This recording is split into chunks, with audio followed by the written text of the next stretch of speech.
Hey, happy Friday, TGIF, step by step, day by day, Sabrina the Teenage Witch, Boy Meets World, it's all on tap. And SmackDown is as well. Guess what's on tap right now? Uh-oh. Rumor and Innuendo. I'm Dominic D'Angelo of adfreeshows.com, SEScoops.com, that's a dirt sheet, and OneTrueSportTV.com.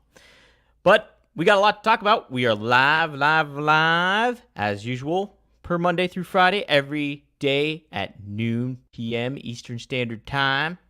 I guess noon p.m. is redundant, but what's not redundant is we got some good wrestling on tap for tonight. Some good topics to talk about, including I'm going to talk about Miro, seemingly done with AEW, requesting his release. Where the missteps went, they're pretty obvious, I would say, but we will talk about that.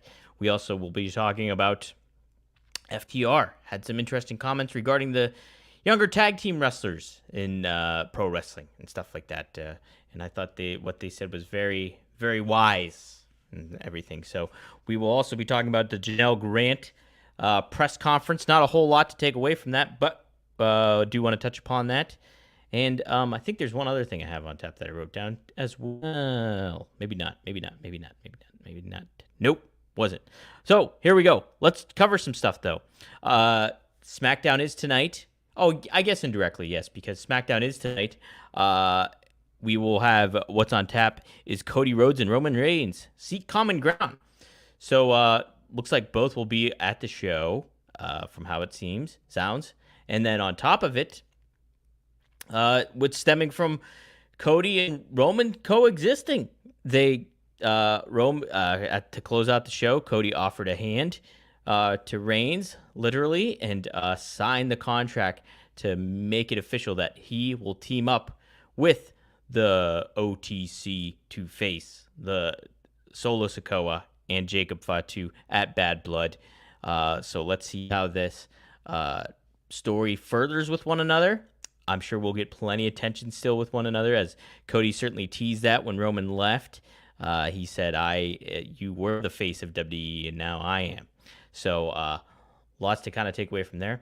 Also on tap, LA Knight defending his United States Championship against Andrade, who just won his shot at that title last week against Carmelo Hayes, and what was like an unofficial best-of-5 series going down. So should be pretty cool to see what all pans out in that regard, coming from those two guys. LA Knight has kind of been treading water, par of the course, maybe slightly above average, like Mike Sanders, when it comes to what he's been giving to this reign so far. On the mic, it's just the same old. And I think LA Knight needs to amp his game up a little bit and try to be a little bit more differentiate himself than what the stereotype is swirling around him when it comes to similarities between The Rock, Steve Austin, and then, just kind of putting his own little spin on it, which isn't much more of a spin, to be honest. It's LA Knight channeling The Rock, channeling Stone Cold. So what more will we have here? Jim Broderick says, good morning, R&I. Dom is solo, but let's have fun anyways. Yes, let's do it. Robert should be back on Monday. He had a big work week that he had to handle. So I took the reins and got my degenerate brother Marcus over. He didn't swear, I don't think, at all on the show. So that's a plus. And it was good to have him on there. But yes, he should be back next week. Working Stiff is not up yet because Robert is away, so that should get posted once Robert gets back and he's able to record with Scott and get the new episode out there. So that's just on a little bit of a delay this week due to Robert's previous obligations. So should be back on track here over the weekend, I would say. But let's get back on track with SmackDown here. I do think Andrade showcased himself very well last week, was good in getting the win. I said this last week too, that I think, or on Monday, I believe, that he was just really good at facial expressions, body language, everything like that. Everything that he can convey that he doesn't do, that he's not up he's not able to convey on the mic due to the language barrier and stuff like that, due to those kind of hiccups. But I believe will we see Carmelo Hayes rear his head this week and kind of cause a little bit of trouble between these two? Will we see Santos Escobar, who's kind of been in the mix a lot lately? He's been lightly feuding with Andrade, and then obviously once to be in the title picture, will we see something happen between maybe those 3 or 4 people? So should be interesting. Then also on tap, WWE Women's Championship #1 Contenders Tag Team Match. So let me take a look at this because I just wrote down what they said about like just the title of the match itself. I want to make sure I'm getting all the dirty details when it comes to this because there's a couple other notes I can say here too. Let's see. Okay, so this is a tag team match.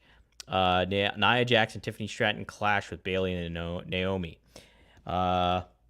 Jax will team with Miss Money in the Bank Tiffany Stratton to take on Bayley and Naomi with an extra twist. Should Bayley and Naomi defeat Jax and Stratton, the superstar who receives the winning pinfall will be named Jax's challenger for Bad Blood. So there you go.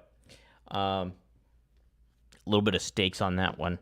I said this earlier in the week as well. When it came to Bayley, they really need to hone her a little differently, reposition her in a better babyface role. I like her as a babyface. I think fans have been waiting for her to turn babyface. We finally got that earlier this year, but now it just doesn't. It's not clicking. It's not clicking. I do believe I see something here. Let's see. SmackDown preview. Bayley might be leaving SmackDown permanently. Let's see what this is from Cage Side Seats.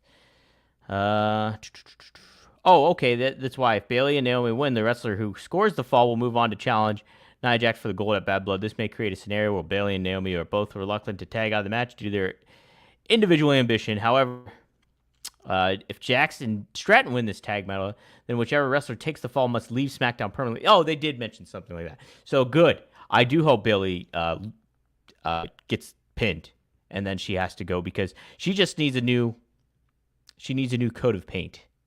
She does, and it needs to have a little bit of nostalgia in there when it comes to her old gimmick, I believe, to kind of get that connection back with fans and make that kind of work. So Bayley and Naomi, they've done a fine job being friends and stuff like that, but let's kind of get things going. It seems like we'll probably, if I had to guess, it will be Nia Jax taking on Naomi at Bad Blood. I don't think that's too far of a stretch to kind of predict. So that's on tap. But yeah, they got to do something with Bayley. They got to do something with the SmackDown Women's Division too. That segment was really flat last week. Really flat between Nia, Tiffany, Bayley, and Naomi. It's like all those women are talented, but that just was not working. Not working at all. So hopefully they can kind of rebound here. Looks like we'll get a little bit of rebound potentially from Giovanni Vinci as well, because he gets a second tryout against Apollo Crews. After Vinci's embarrassing debut against Apollo Crews 2 weeks ago, SmackDown's newest superstar will get a chance to right his wrongs as he faces Crews once again. Can Vinci right the ship and bounce back from his humiliating loss? Are we interested in that? Are we interested? Hey, that's not a bad idea too, Tony. Tony mentioned this about Bayley. How about a short run in NXT? I like that. I think that would be very good. You could have her lose and then just in time for October 1st. Hey, Bayley will be there too. She has some things she wants to say. I think that'd be very cool. Fresh coat of paint there, to Tony's point. So, but yeah, what are they going to do with, how are they going to get me engaged with Giovanni Vinci? You know, I know he's a fellow Paisan, and a Baldy as well, but you got to do a little bit more than what, I like the fact that he lost unexpectedly. I would like to see Apollo Crews get something more out of this. You know what I mean? Because he seems just to be constantly underutilized and everything like that. Where it's just like that, we see what that guy can do in the ring, and he's stellar. So, hopefully both these guys can benefit from this thing, whatever they're doing here. All right, let's move on. SmackDown should be interesting. Oh, before we do move on, I did the other news bit I wanted to touch upon that wasn't on my rundown. Is the report that SmackDown is maybe moving to 3 hours on USA Network. It looks like we finally escaped the clutches of that 3 hour slog that we had to go through with Raw. And granted, that was on USA Network, and now SmackDown's on USA Network. So maybe they want to recoup that extra hour back. But man, it's just putting you in a tough position again. Maybe not necessarily though, because sure, it's a Friday night. People aren't going to really. Are they going to watch a 3 hour show on a Friday night? That's different than a Monday if you aren't aware of it. It's like a 4 day difference. Monday's the beginning of the week. SmackDown. I mean, Friday signifies typically the end of the week because we go into the weekend. So are people going to be like? I can't imagine people tuning into it. I think the ratings will be different. They will be different on Friday night. And I don't think that's a stretch to really say. I understand the aspect that, hey, you're not necessarily losing. People aren't going to lose TV time necessarily over this. What will happen is talent might get shifted over to SmackDown to kind of compensate this extra hour that gets put on Fridays. But is it really to the benefit of the product? Is it to the benefit of, what you're trying to convey and get across and be entertaining? Because, I mean, 2 hours is a lot more digestible than 3. On a Friday, especially. People got crap. And hey, it's kind of the right time of the year. The fall's around the bend here. Fall's around the bend because it's still, I think, officially summer. But, and then you got winter coming up. So people might stay inside a little bit more. But, I mean, you're also going up against college football on that. Fox had bumped SmackDown to pick up college football. So they have a competitor there too, just like Raw will have on Netflix. So I think the majority of fans do not want to see a 2 hour or 3 hour SmackDown. I think it was like, hey, this is cool. We're finally getting rid of this 3 hour thing. It kind of worked for Nitro back in the day, kind of, but it also kind of didn't. So like Dre says, SmackDown will be a DVR like a champ if it goes to 3 hours. Exactly. Who's going to sit down for 3 hours to watch SmackDown on a Friday night? I get it. Maybe from the advertising standpoint, from the monetary standpoint, that's why they did it on USA for so long with Raw. But I don't know. It just does. Definitely, it doesn't help it with creatively. And I think this would have been a neat thing for WWE to just have 2 hour shows across the board, and then let's see what they do with the storytelling. It's already good. It's already really good, but if you cut off an extra hour, you can tighten it up even more than that. So, we'll see what goes on. Nothing's official, but how it sounds, it kind of makes sense that they would go to 3 hours. So I bet you that report is somewhat legitimate. Wrestle purists, I guess, did it. Sometimes they're on, sometimes they're off. So take that for what you will. Hey. So we got to talk about Miro here. Report from Fightful Select has said that Miro has requested his release from AEW. I guess not really a shocker, right? We haven't seen him for months on end. I think since 2021, this is a crazy stat. Since 2021, Miro has wrestled 11 matches. That's nuts. That's freaking crazy. And, I don't know all the backstage interaction, how Miro handles himself or things like that. He seems pretty smart to the business. So, and knows what he likes and certain things like that. And if you look at what he was doing with his character, it seems like he knows what he's doing, right? The Redeemer, you saw what he was capable of in WWE and getting over with Rusev Day. So he seems pretty tuned into the business and on tap with what's going on. So from how it sounds like, I mean, he's getting paid very well. Sounds like a lot of creative differences. He's been healthy, according to the reports. So they haven't been using him much to Ricky Starks or to a Wardlow or anybody like that. But again, it speaks to just a huge misstep in AEW's handling of the situation. Now, you have a talent like that, and maybe creatively, sometimes you don't line up, but it's a acquisition that you made. You should have to make it work, right? You should have to figure out a way to make this relationship work between one another. And, one is a talent and one is management. So as the management, you should try to make this work. You put them in positions to do stuff.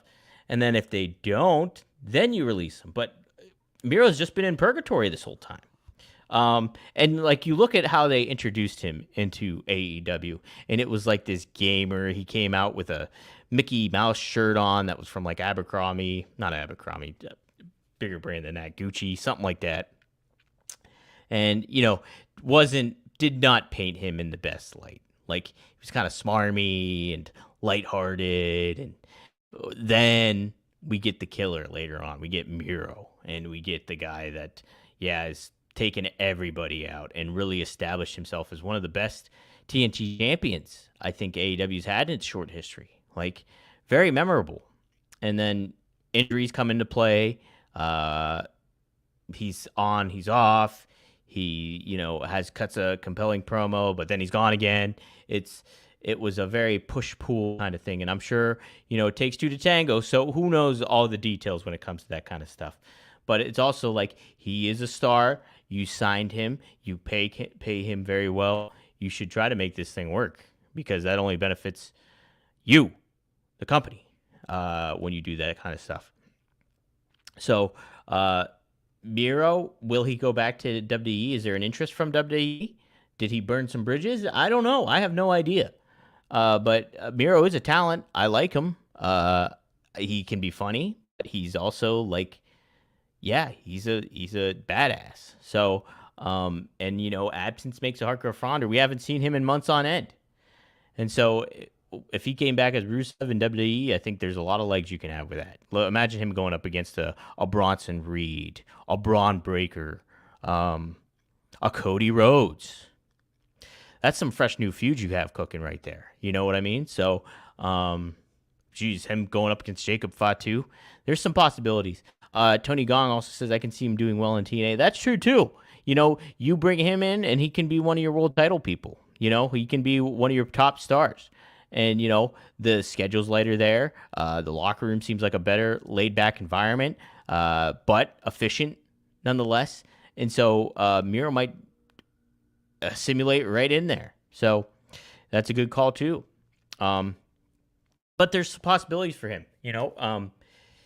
His time away, obviously his relationship situation changed when it comes to Lana or CJ Perry.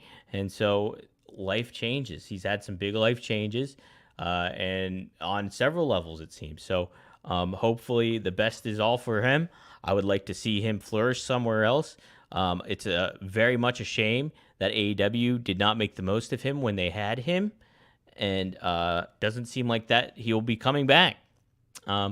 Will the same happen with a Wardlow? Will the same happen with a Ricky Starks? Who knows, Again, the more name talent that AEW loses, the more gut shots it's going to feel to the company. They're in a good position right now because they're on the cusp of a TV deal. Things seem like, optimism is in the air.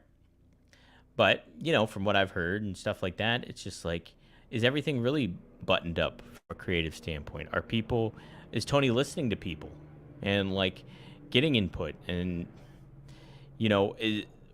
is there an ultimate overall direction that they want creatively for the company to happen? Like, what is going to be this huge payoff and this huge goal for them to bring them back to the level that they were at, if they can get to that level? There's a lot of questions when it comes to AEW, and you don't want to add more questions when you're losing talent.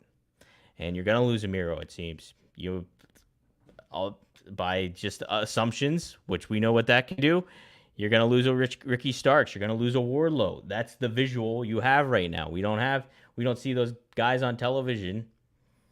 What are we supposed to think, So, like, very optimistic, want to remain optimistic for AEW. I'm happy that they're getting this TV deal, but what are you going to do? Like, there's a lot that comes into play with running a wrestling company, and part of it is managing your talent and managing them in the right way that you can get the best out of both of them. Yeah, look at that. Dre Owen says Miro versus Obafemi by December. So that would be sweet, right? That would be sweet. I would. Would you guys rather see Miro as a top star in TNA or like a big player in WWE again? Maybe that's an obvious question. I don't know, or has an obvious answer. But chime in on the chat if you feel so compelled. I do want you to feel compelled to download the Pick Six app by DraftKings. It's what you do. Boom, you deposit $5 and you get $50 in bonus bets when you use promo code Rumor. And guys, today I made my own picks for this. I need to bring them up. But it's a really cool thing. You pick at least 3 players. You bet the over-under on what they're going to do from a statistics standpoint. You pick the category you want, whether it's touchdown. I'm using NFL as an example since Week 3 is coming up, and my Jets won. Big win yesterday. Boom. Very happy. Aaron Rodgers looked really great. The Jets, I said that they beat a jobber team in the Patriots right now, but I haven't felt that good about after winning a very long time because it looked great. But either way, you can feel good too when you do the Pick Six app here. You download it, and then you pick 3 players, whether it's in a certain stat category. So, for example, passing yards or rushing yards or receiving yards or touchdowns. So this is the picks that I made. Feel free to join along and see what you can do. But I picked Baker Mayfield. He's playing Denver. They predict he's either going to go over or under 239.5 passing yards. I picked over.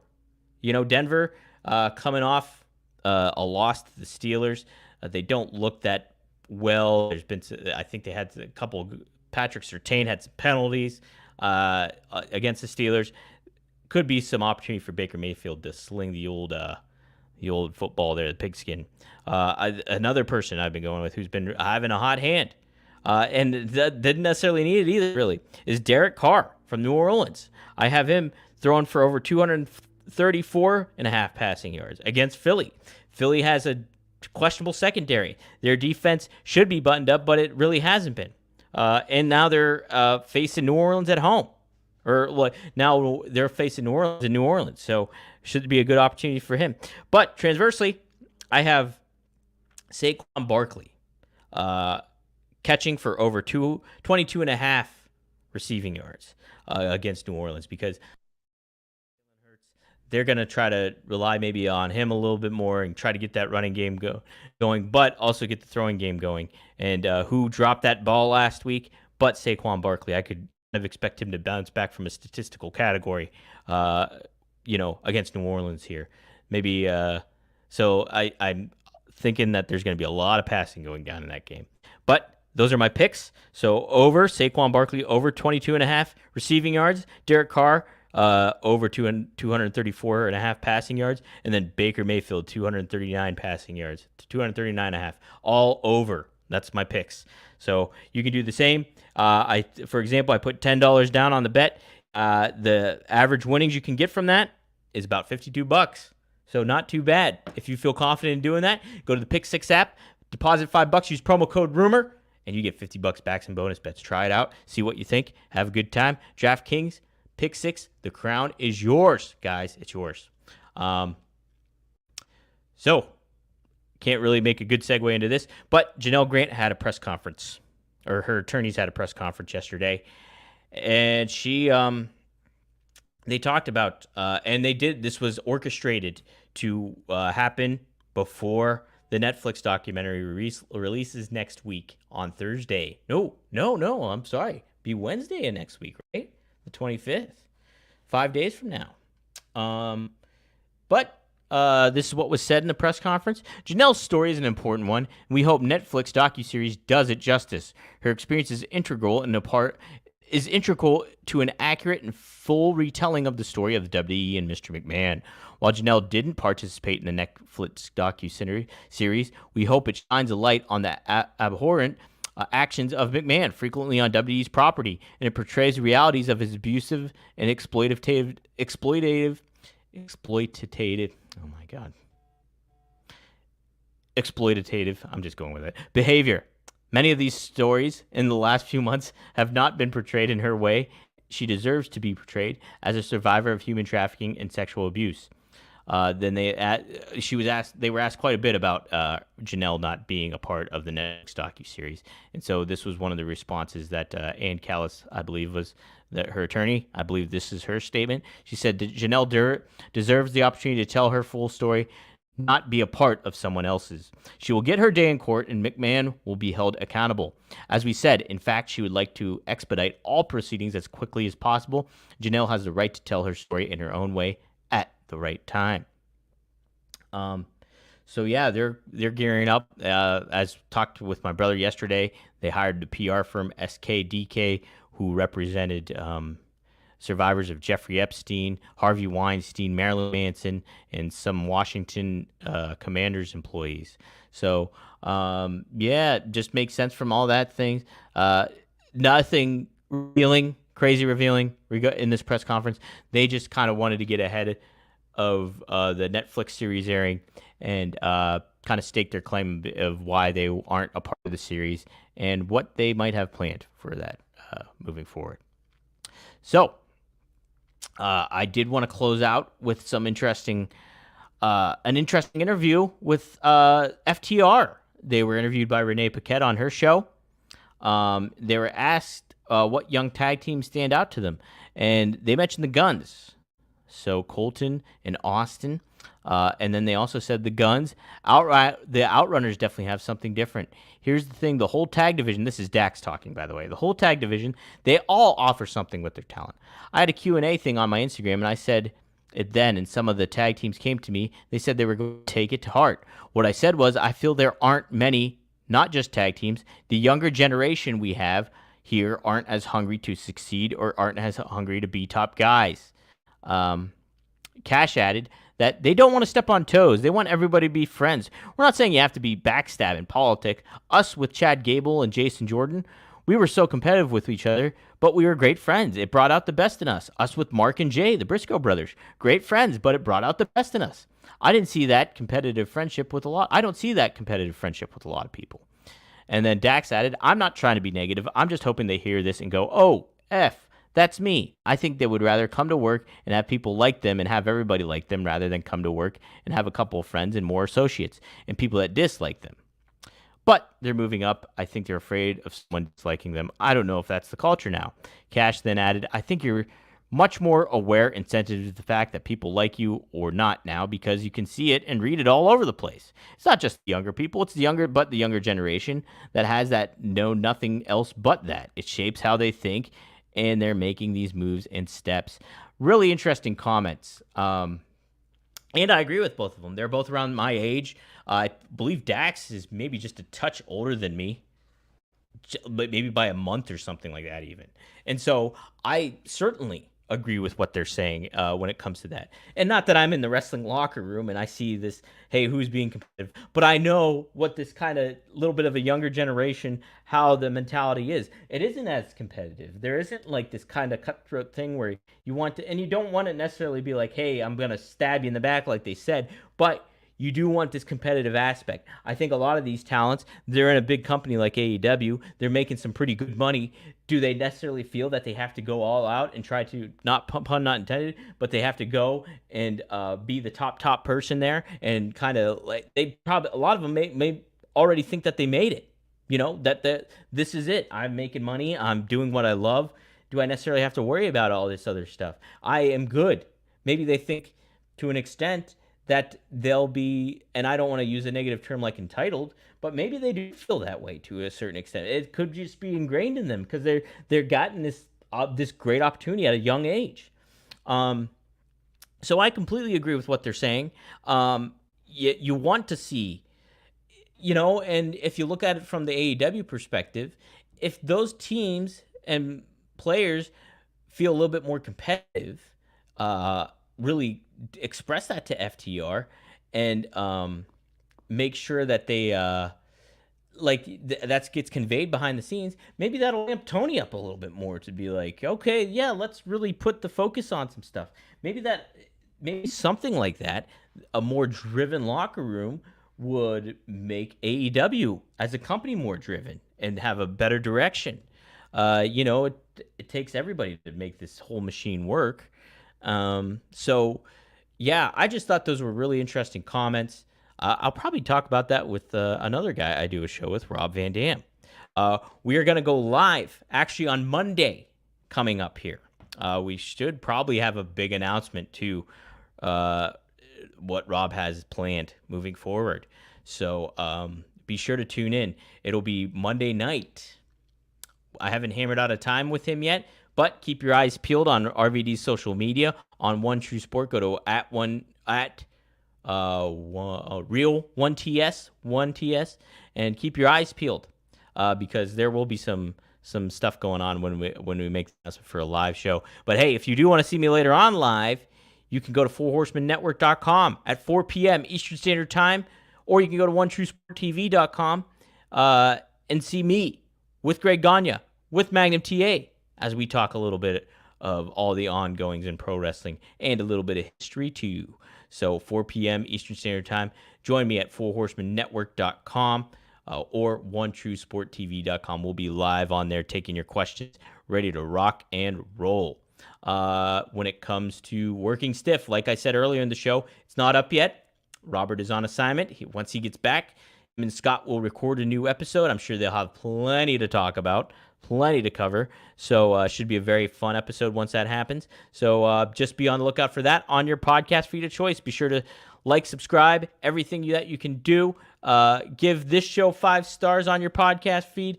Give Working Stiff 5 stars on your podcast feed. Give One of a Kind 5 stars on your podcast feed. Help us out here and keeping this thing cooking. Hopefully we got some cool stuff planned here with Rumor and Innuendo moving forward too. But yeah, more on that maybe later on. Appreciate everybody chiming in, from Tony Gong to Gorguts, who says FK, FTR, and all their friends wrestling. Listen, no, kind of not with that. I get the aspect of maybe like feeling a certain way about something, but hey, if you want wrestling to continue to get better, and AEW might not be for you, but like you want all these companies to kind of make business, make it happen, because then that just elevates everybody. And so maybe it'll make the WWE product better for you. Maybe because they're still in the ecoscape. Might not be something you want to watch, but it's awesome. It's still a good thing. I was thinking about this. Let me add this too really quick before I close. I was watching Dynamite this past, obviously, and I talked about it on yesterday with Marcus. And I was thinking, and I was watching, and it's like, I certainly have my criticisms of the product, and I feel a certain way about what they can do and what they've been doing wrong, and some huge missteps and everything like that. But then I think about what wrestling was like in 2017, what wrestling was like in 2019 even. WWE, that's all we really had until AEW showed up. And, it was a horrible product. It was like, where is there any hope in sight for what's going to happen here? Because we have Vince McMahon just running everything and making these weird decisions.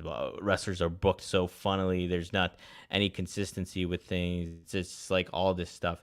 And then when I look at AEW from that aspect, it's like we're kind of fortunate right now. It's AEW has its missteps. Maybe makes a lot of the same mistakes that WWE has been known for in the past.